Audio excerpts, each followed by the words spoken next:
Hi everyone! It's another episode of Tu Tia Bruja. I'm Bex Carlos, your host. So for today's episode, I'm going to answer some questions that I've gotten through the website, emails, stuff like that. I really appreciate reaching out and being interactive with the show because I really care about making sure that on this journey that we're all on to be more connected with self, to be a little bit more witchy and spiritual, that we find the resources that we need. So the first one says, what was something that you utilized to understand tarot? As far as tarot goes, I really liked, and I have a copy of it right here. It's the Modern Witchcraft Book of Tarot, Your Complete Guide to Understanding the Tarot. And it's by Sky Alexander. And I really, really enjoyed that. I used that a lot for reference. When I first started for reference, I also made note cards of all the different tarot interpretations, both reversed and right side up, and that was super helpful. In addition to, I even write if I have a deck where it's more simplistic, I guess, or even if it's just a traditional Rider Waite Smith, I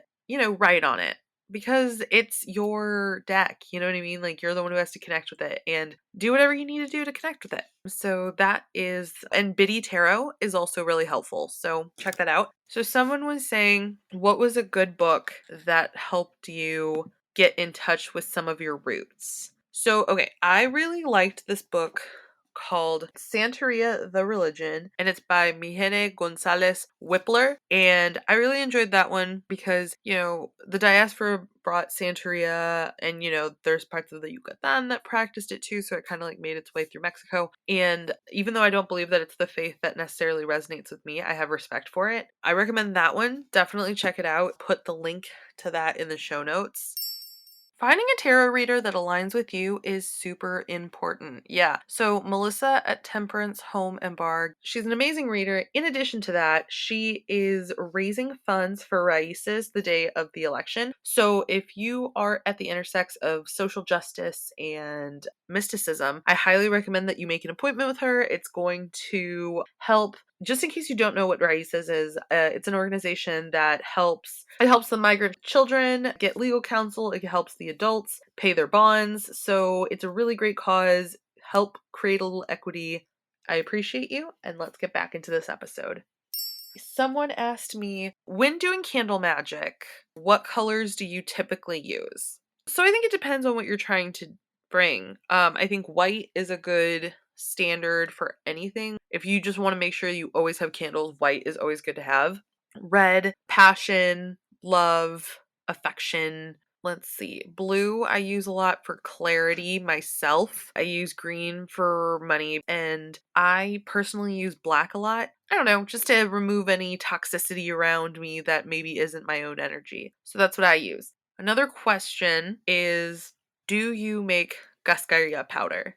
Yeah, I make cascarilla powder. Personally, I like to make it with white eggshells, only because I don't always get like the brown eggs. I guess I don't know like if those are better necessarily. Maybe I should start getting brown eggs. I don't know. So I make it with that, but you can make it with either or.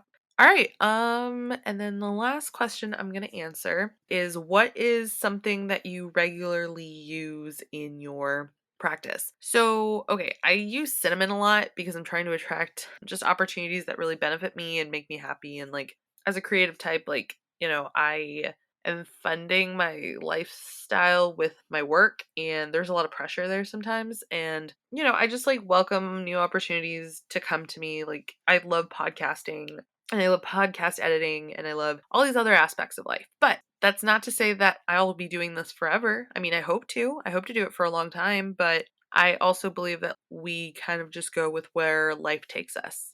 Thank you so much for listening to this episode. If you have any questions, please get in contact with me. There's like a chat feature on my website, which is bexbcastin.com. You can follow me on social media at bexbcastin. You can follow the pod at Tu Tia Bruja, which I'm on Twitter and Instagram. And you can listen to this show pretty much anywhere you listen to podcasts. And if you have a spare minute and you have not written me a review on Apple Podcasts, just take a couple of minutes and write one out. It would really, really help the show. If you've gotten any value or wisdom out of this show, I would really, really appreciate you sharing it with a friend or just writing a review. Thanks again. I appreciate you spending this time with me, and we'll see what's in store for tomorrow, shall we? All right. Thanks for listening. Bye.